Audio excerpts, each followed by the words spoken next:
ওই গার্লফ্রেন্ডের বিয়ে ঠিক হয়েছে। কার গার্লফ্রেন্ডের? আমার গার্লফ্রেন্ডের বিয়ে ঠিক হয়েছে। আচ্ছা। বিয়ে ঠিক হওয়ার পরে আমি কষ্টের চোটে দৌড়াই যে তার বাসার সামনে তারা ডাকতেছি আর ওই স্টেঞ্জা করতেছিলাম আর কি, 1 নাম্বার হিসু করতেছিলাম। সে দৌড়েই বাইরে এসে কচ্ছে কি ব্যাপার তুমি এনে হিসু করতেছো কিসের জন্য, হারা রাস্তা থুয়ে। পরে কই পারু তুমি তো চলে যাবা, তোমার দুঃখে আমার কষ্ট এত বাইরেছে চোখের পানি বাইরানের রাস্তা ভুলে গেছে, তাই জায়গা বেজাগাতে বেরোচ্ছে। আবার ওই শয়তান তাকাই কোন দিকে ওরে? তুমি বুঝলাম না কিছু, তুমি কি আমাদের ব্যান খাওয়ায় ছাড়বা নাকি? মুখ দিয়ে কথা না বলতে তো চোখ দিয়ে তো অন্য কিছু দেখাতে দাও। চোখি কফি চোখেও সমস্যা।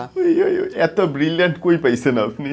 আপনি ওরে হুদাই ব্যাটারি, কোনো কিন্তু ব্যাটারি না। ভাই আপনার কি কখনো এক্স এর সাথে দেখা হয়নি?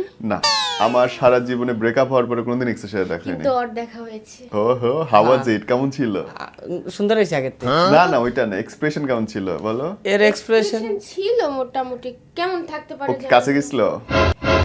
এক লিফটে করেই যাচ্ছিলাম। আমি না থাকলে কাছেই যেত, কিন্তু এক্স এর হাজবেন্ড ছিল পাশে। হাজবেন্ড পাশে ছিল। তাহলে আমারও তো বিশ্বাস। লগে নারা মিস্ত্রি আসলে, মানে দোস্ত আর একতরফান না। সঠিক।